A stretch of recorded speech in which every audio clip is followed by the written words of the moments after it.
Did anyone else become a participant in the social experiment known as Flat Stanley? I went to elementary school in the mid-90s, 1995 to 2001, and I was in third grade when our teacher announced that we would be taking part in the Flat Stanley project. For those of you unfamiliar with the concept, Flat Stanley was a series of books about this flat kid who goes on all these weird adventures to famous places. New York, the Grand Canyon, France, Australia. This guy went everywhere and was like a flat version of Curious George. We started reading them in class, making them a part of our English hour, and one day our teacher, Miss Gazel, told us we were going to have a contest. Lesson is to create your own Flat Stanley. It can look however you want, but the winner of the contest will get 3 prizes from the prize basket and be the class's Flat Stanley that we send into the world to participate in the Flat Stanley project. We were all excited. This was a chance to see our work in the pictures that would come back, not to mention get some cool stuff from the prize basket. We all drew out our own concept for Flat Stanley and set to work coloring and designing him. My Flat Stanley was a spy, wearing a big trench coat, a wide hat, and carrying binoculars. He wore his regular clothes under it, and he just looked so goofy that I thought I had a real chance of winning. My friend, Todd, laughed when he glanced over at it, telling me it was cool. His Flat Stanley was a football player for the Georgia Bulldogs, his favorite team, and I thought his Stanley looked cool too. So when the class voted on the displayed Stanleys, I figured Kaylee's Flat Stephanie would win. It had a sparkly tiara and a ball gown she had made with felt. That was the one I had voted for, at least, since we couldn't vote for our own. And if not hers, I figured Matt's would win. His Flat Stanley was a truck driver, complete with a net hat and sleeveless t-shirt, and he had put a lot of work into it. I knew some kids thought mine was funny, but I didn't figure I stood a chance. I hadn't used any special materials or done anything really innovative, and I figured I'd hang him in my room when I got him back. So when Miss Gazel announced that my Flat Stanley had won, I was shocked. I went home that night with a new super bounce ball, a pocket-sized Stretch Armstrong, and an eraser shaped like a Pikachu. Home to tell my mom that I had won the contest and that my Flat Stanley would be going out to the other schools and other places so we could get pictures back and see all the cool places he'd been to. She said that all sounded really neat, and we brainstormed where he might end up. Paris, Disneyland, the moon. We both laughed at that one. Or maybe even at an Atlanta Braves baseball game. We had a good afternoon thinking about where he might end up, and when Dad got home, he joined us in our daydreaming. I went to bed that night thinking of all the cool places Stanley might go, and what we might see when he came back. Pretty normal. Miss Gazel sent the package out to a school the next town over, and they sent us back pictures a week later. Stanley had been to a volleyball game, an art museum, and finally to a play put on by the school. They sent it up the road to the next school, where Stanley went on a hike, went to the zoo, and then to a baseball game. It wasn't the Atlanta Braves, but it was a t-ball game, which is still neat. This went on for a couple months. Flat Stanley traveling to Texas, New Mexico, California, Idaho, and Kansas. We hung the pictures up, sent out thank you cards, and talked about the places that Flat Stanley had gone to. It was a good time, and we used it in our geography class to help us learn our states. It seemed that Flat Stanley was in all our lessons that year. Math. If Flat Stanley travels from Burbank, California to El Paso, Texas, how far has he traveled? Geography. If Flat Stanley is at the Alamo, then where is he? And of course, English, where we would read the books and the letters we got out loud. Class to find that Miss Gazel wasn't there. We were all pretty bummed, because Wednesdays were usually when we got our Flat Stanley letters, and the sub told us that Miss Gazel would talk about it when she got back. There was no Flat Stanley that day, and when Miss Gazel finally came back the following week, we moved on to something else. All the Flat Stanley stuff had disappeared from the class, and its absence was as noticeable as our missing teacher had been. She never told us what had happened, and it was a mystery talked about in hushed tones well into the 4th grade. It would probably still be a mystery if I hadn't decided a decade later to pursue teaching. I'm in my 2nd year of college now, and I progressed into student teaching. I decided that I wanted to try my hand at being an elementary school teacher, something like 4th or 5th grade. And when they gave me the name of my mentor, I realized I knew her. It was Miss Gazel, my old 3rd grade teacher. She taught 5th grade now, her retirement coming up on the horizon, and she smiled when she realized who I was, giving me a big hug. "Welcome back. I'm glad to see you decided to take up teaching," she told me. Was in the same room her 3rd grade class had been in, and the kids reminded me a lot of me and my friends when we had been her students. She had a good group. They were hungry to learn, and they liked her a lot. Miss Gazel was the kind of teacher who kept kids' attention effortlessly, and I hoped it was a skill I would learn from her. The kiddos in her class took to me pretty quickly, and soon I was teaching classes while Miss Gazel just sat back and observed. Something about being in her class again made me remember my days as a 3rd grader at this school, and that made me think about Flat Stanley again. There was nothing like that in her 5th grade class. The kids would have probably thought it was babyish, but it did rekindle some of the mystery I had felt from a decade before. I tried to find a good time to bring it up, but nothing seemed to present itself. Until the Friday of my 2nd week. Miss Gazel offered to take me out for drinks.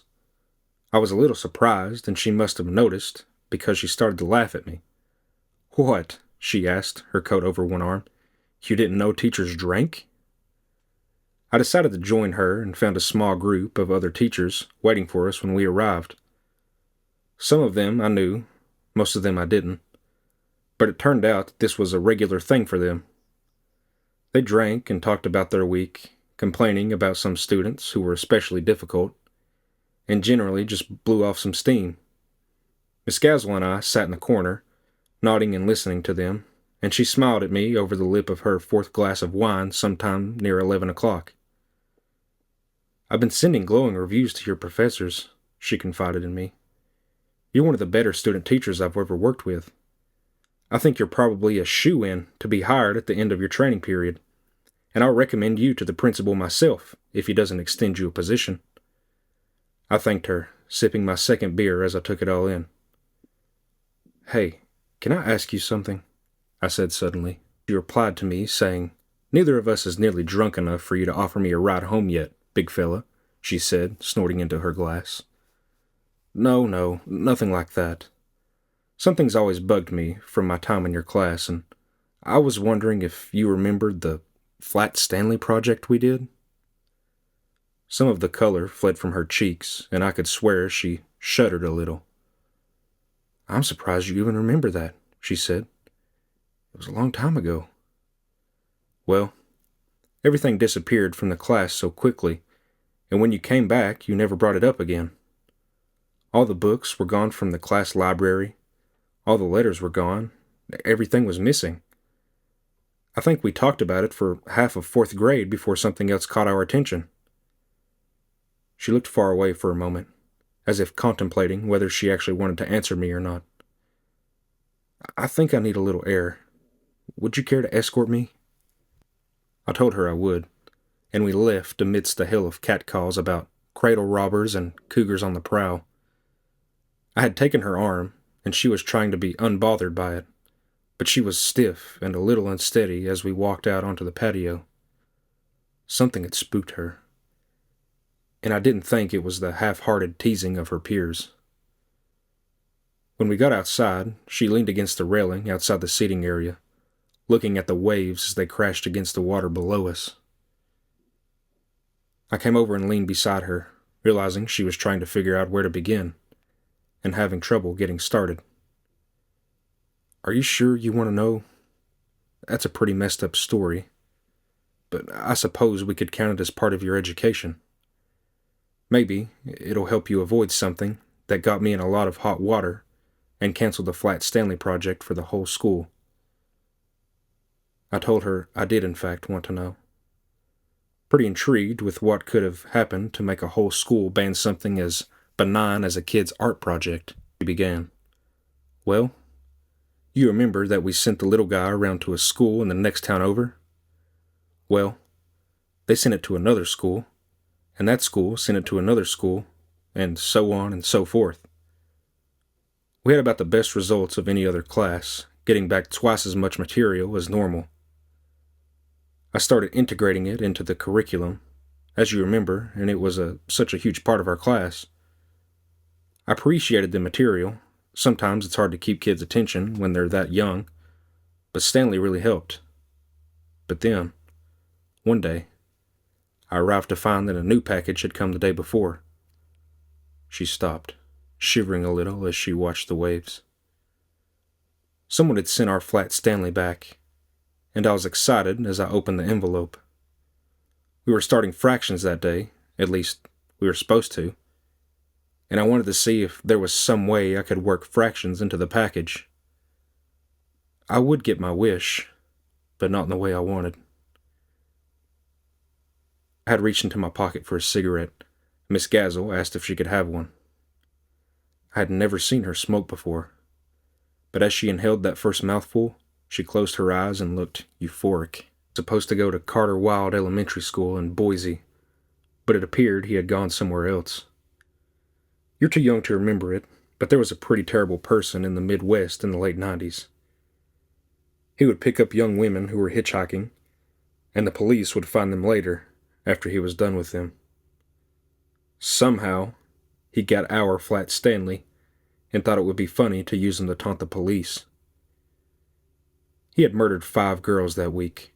Her voice broke as she said it, the tip of the cigarette jittering as she spoke, and attached pictures of them to the Stanley he sent back. They were horrific, and as I spilled them out on my desk, I recognized what I had at once. And as I put my jacket around her, she smiled at me. You're a good kid, despite making me relive this. We knew that the kids in my class had all kinds of wild ideas about what had happened, but we also knew that none of you knew the truth. She took a long pull off the cigarette and let the ash dribble down. The first girl he sent pictures of was Ashley Mainsky. He had cut her chest open, the X going right between her breasts, and skinned her open like some kind of flower. Her face was set in the worst possible look you've ever seen, and right there in the middle of her chest was Flat Stanley. Your Flat Stanley. I thought I got it then, but Miss Gazel hadn't even gotten rolling yet. There was Frances Carmichael, the girl he took from the fair. She was looking for a ride, and he gave her one. He cut her arms and legs off while she was alive, burning the wounds closed with an iron so she'd bleed out slower. He finally cut her throat, and after that, he put 1 foot from the Flat Stanley in her teeth and took a picture. He was standing upright, her body on display, and her burnt nubs are something I still can't quite get out of my head. I'm so sorry, I started, but she cut me off. No. You wanted to know, so let me get it all out. It's like the confessional I used to go to when I was little. If I get it all out, maybe it won't haunt me as bad. He got Dawn Cambridge and Betsy Cambridge next, split their backs and made a pair of blood eagles out of them. He set Flat Stanley in the middle of them, the crevice between their sides, and snapped a picture. They were still looking for them when they found Ashley. Finally, he got Milani Fosterly, and she was probably the worst. He beat her with a sledgehammer until her bones were like glass shards. The picture he sent back was unrecognizable as a human being, and if it hadn't been for the hair, I would have never known what it was.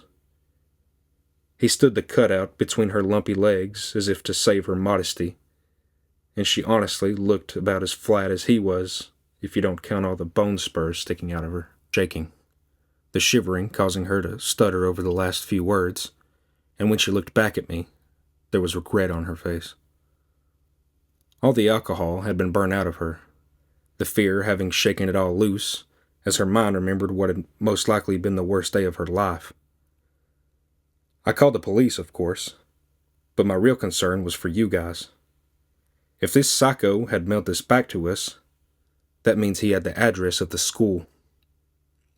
If he knew where we were, then he could pay us a visit and make us his next photo collage. And there's no way I could have lived with myself if that had happened. So, I gave the police everything, and they agreed to keep an eye on the school for a while. I needn't have bothered.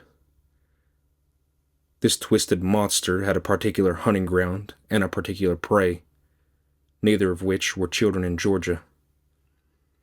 He never did pay us a visit, thank God, but it took 6 more girls before they caught him. I didn't sleep well until they had him in custody, and I didn't sleep soundly until they slipped the needle into him last year. He was a rotten, twisted individual, and he deserved every ounce of what he got. I had to take the rest of the week to recover from his little present, and there was talk that they might want me to undergo counseling. When I got back, the school had scrapped all the Flat Stanley stuff. It was too much of a risk that some students would get a hold of it next time, and they couldn't have that. Some of the teachers thought we should tell the students. Some of them thought we should tell the parents, and a few of them thought I should be fired for some reason. It was decided that we wouldn't tell any of them, and we would never speak of it again. In exchange for not causing an uproar, I got to keep my job. I thought it was a pretty fitting trade back then. So that's the whole sad story. Did it cure your curiosity? It did, I said.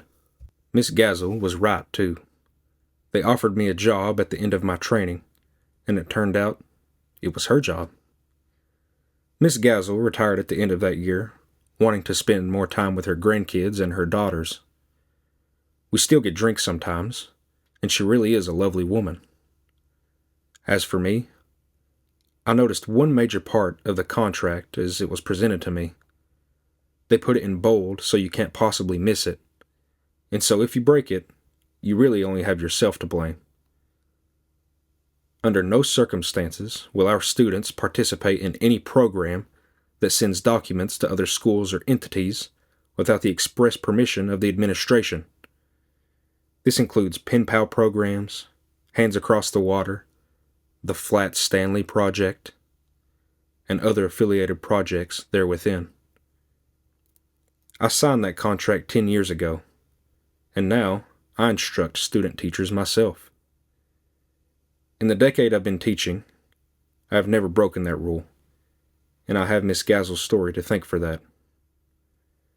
When you send something like that out into the world, you never know who might answer back, or what they might have to say. The rain pelted my back as I hurriedly walked up to my school. Thunder clapped in the distance as I finally walked into the building. Chatter filled the halls as I made my way towards my locker. My name is Jackson. I'm a sophomore at Ridgewood High School. My school isn't huge, but it isn't small either. Everyone knows each other, but we're not all friends, if that makes any sense. I noticed a short girl at the locker next to mine. That locker had always been empty. A new student, perhaps? Or did someone's locker get switched? As I got closer, I realized that I had never seen this girl before. She was short and thin, with long tangled hair cascading down her back. She wore a chestnut brown oversized hoodie, black leggings, and black boots. You new here? I don't think we've met before, I said with a smile. Yeah, my name is Beverly, she said while trying to open her locker. Her fingernails were caked in dirt, which caught my attention, but I kept my thoughts to myself as I knew better than to comment on looks. Do you know where room 203 is? She asked. Yes, actually, that's where I'm about to head. Biology, first period with Mr. Grant? She nodded her head slowly. I took a better look at her. Her face was fully covered in makeup. Her hazel eyes had a yellowish tint to them, and her lips were extremely chapped. Perhaps she came from a poor family. I showed her the way to our first class of the day, and we discussed her schedule, which, to my amazement, was very similar to mine. As we took our seats, class began at the sound of the bell. Almost halfway through the period, I had noticed something. Beverly seemed to have not been acknowledged by anyone but me this entire time. Even the teachers had not seemed to notice her existence. Maybe I was just looking into it too deeply, but something felt off. Must be the weather, I suppose. And I shared the same lunch period, so I offered to sit with her at lunch, to which she accepted. I wasn't popular at school, but I wasn't a nobody either. I knew people, and people knew me.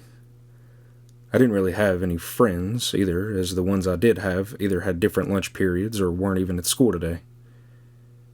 "If you don't mind me asking, where do you live?" I asked as I took a bite of my ham sandwich. She took a second to respond, but eventually replied, "I live at the corner of Maple and Greenstone." I tried to think of that area, but I wasn't too familiar with streets north of the school. We had a project for English, and we had decided to be partners.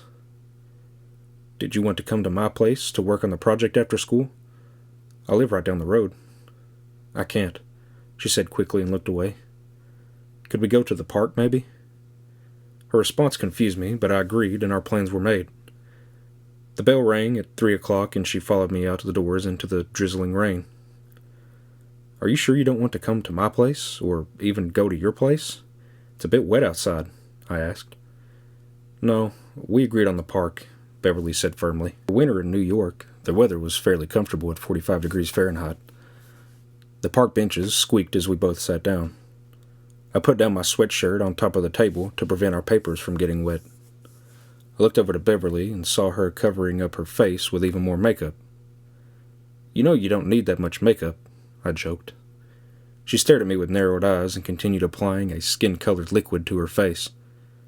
Eventually, we got to work on our project.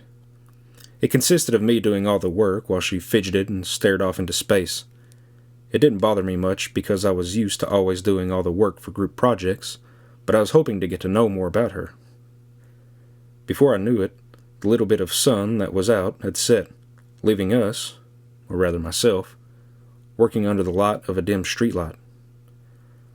"I think this is good for today," I said while packing my notebooks into my backpack. She nodded her head and picked up her worn-out backpack. It caught my attention that she didn't even have any books or anything in her bag at all. I get it, first day at school and all. But she didn't eat or drink anything while with me the majority of the day either. "I can walk you home if you'd like," I smiled. "No, you can't," she said with a stern look on her face. "Are you sure? It's dark out and I want to make sure you get home okay." "No, I'll walk home by myself." Considering she barely knew me, and after all, we had just met today. Fair enough, I suppose. I mean, I'm practically a stranger to her. We said our goodbyes and headed in opposite directions. As I began walking, curiosity had gotten the best of me.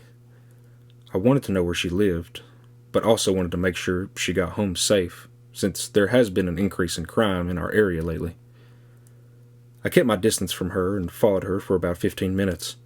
Taking multiple turns through an area I was completely unfamiliar with. I checked my phone, and luckily I had enough battery to use the map app to find my way home. Wait. Beverly didn't use her phone today. I never saw her with one, and it didn't seem like she brought it with her. Maybe her family just couldn't afford one.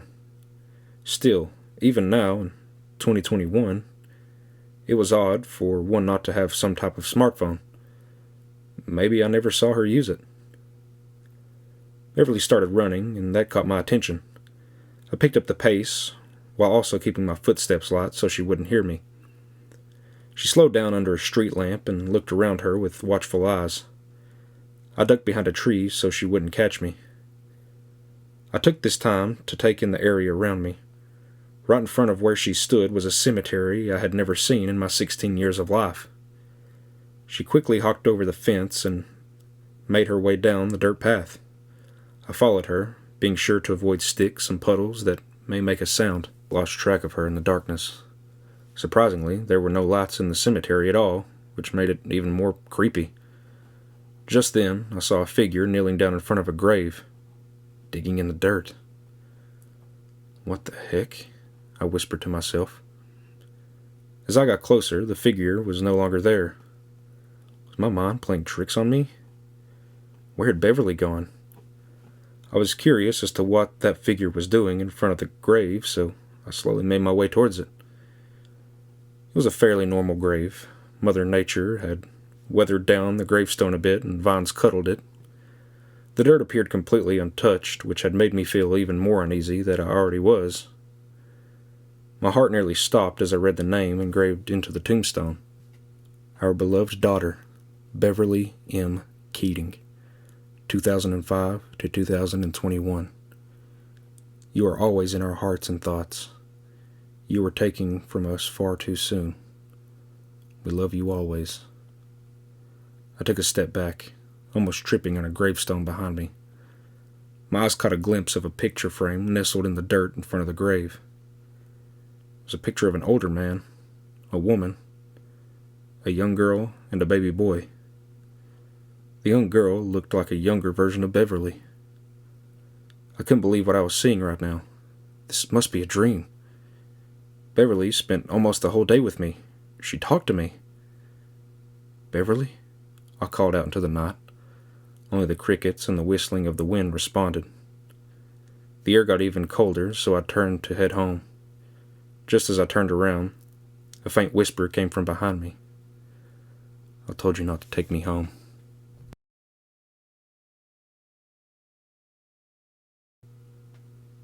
December 22nd, 2020. I keep having dreams about a girl who went missing from my high school. I'm 24 years old and currently live across the county from my hometown, so I haven't really thought about high school for almost a decade. But recent events have got me racking my brain for those memories.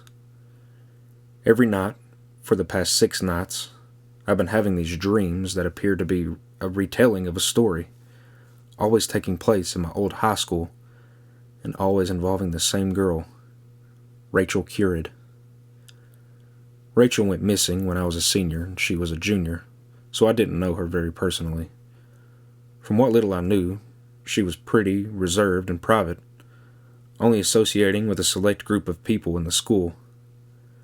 Nobody knew much about her except for the fact that she came from a wealthy family and that her older brother Carson had a history of troublemaking and violence at the school.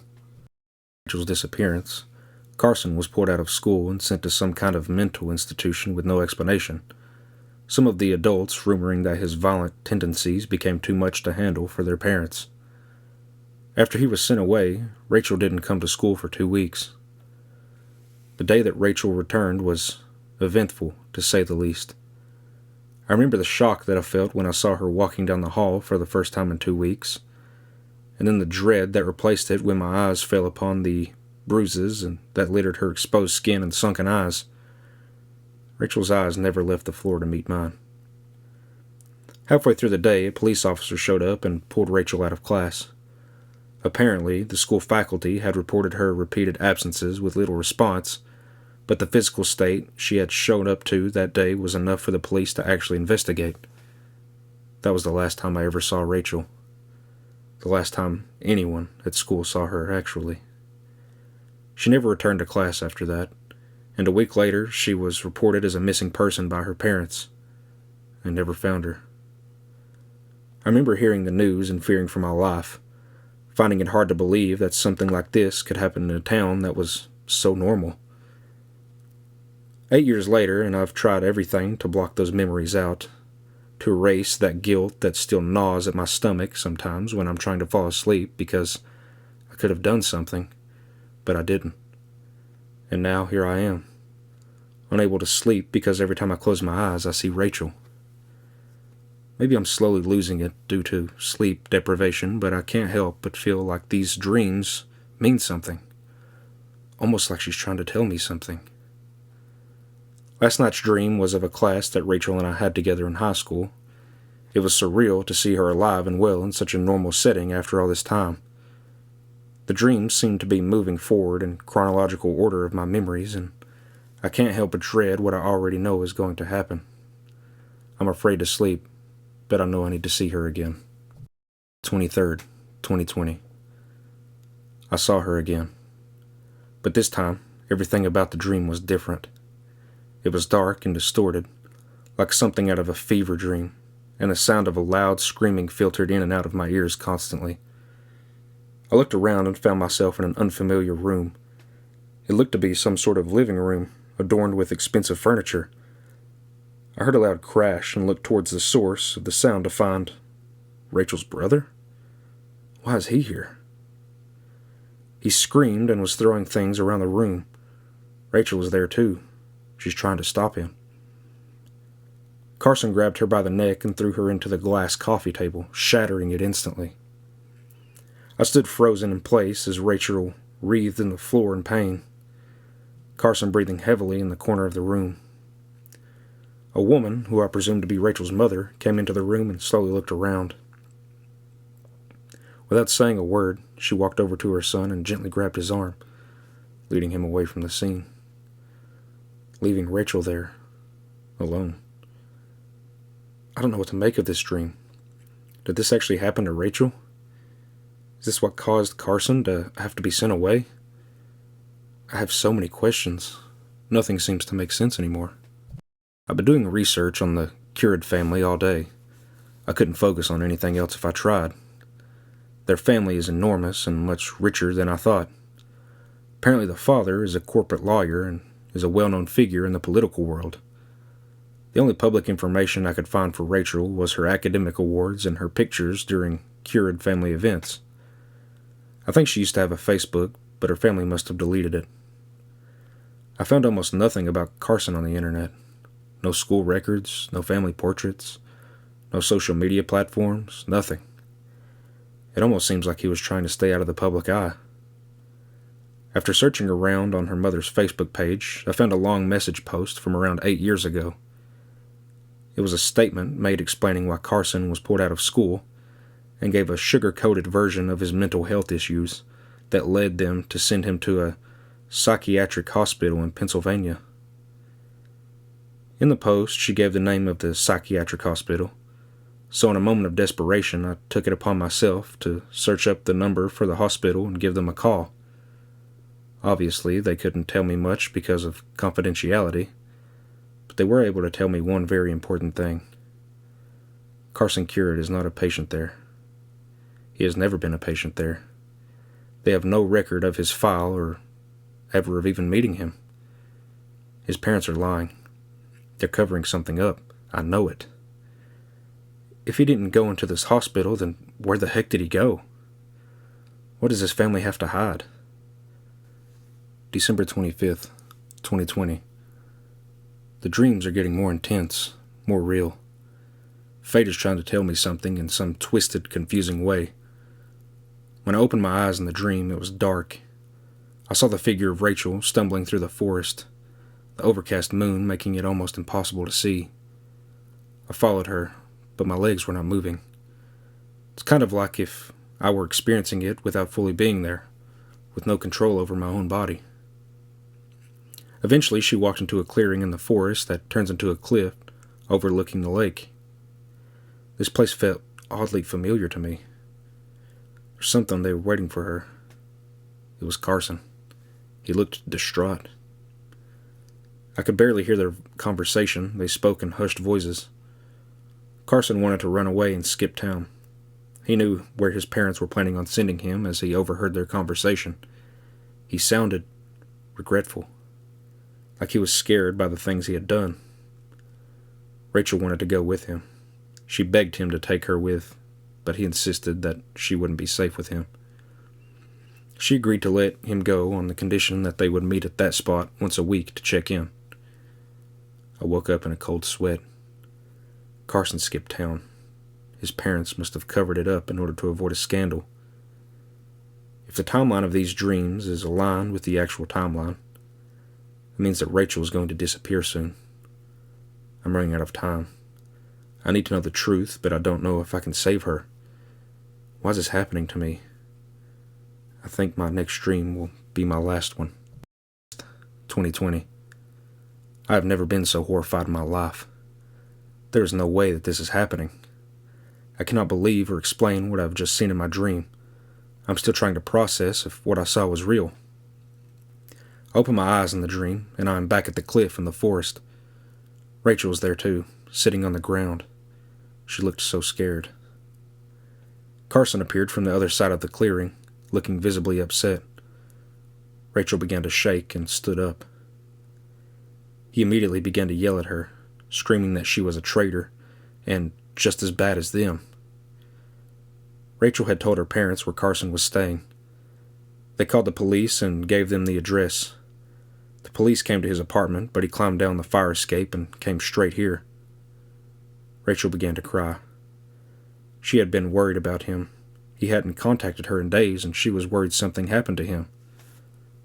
So she broke and told their parents. He was too far gone into his fit of rage to understand her true intentions. Without warning, he began to attack her, punching and kicking her repeatedly as she begged him to stop. Eventually he grew tired and left her laying there, bloody and alone. I tried to scream for her, but no noise came out of my mouth. I closed my eyes and opened them again. I'm walking down the hallway of my high school. Everyone was staring at me strangely, and I didn't know why. I walked into the girls' bathroom and glanced up into the mirror. I was not prepared to see the face of Rachel Currid staring back at me. My exposed face and neck were covered in dark bruises. The hairs on the back of my neck stood up as I began to realize the situation I was in. This is the day that Rachel came back to school, and the day she went missing. I'm reliving this day through Rachel's eyes? Why hasn't this happened until now? I stumbled away from the mirror, swinging the bathroom door open only to be met with a police officer. He gently grabbed my upper arm and told me in a low voice that I needed to come with him. I closed my eyes and opened them. I'm in an interrogation room at the police station. They asked me about Carson. They asked me about the bruises too. They know that I know where Carson is. They know he did this to me. I want to tell them what happened so bad. I want to tell them what is going to happen to me, but I can't. I opened my mouth, but no noise came out. Rachel won't let me speak. I closed my eyes and opened them. I'm back at the high school, but it's dark. It's so dark everywhere. I don't know how I got here. I saw a light coming from one of the classrooms, and I walked towards it.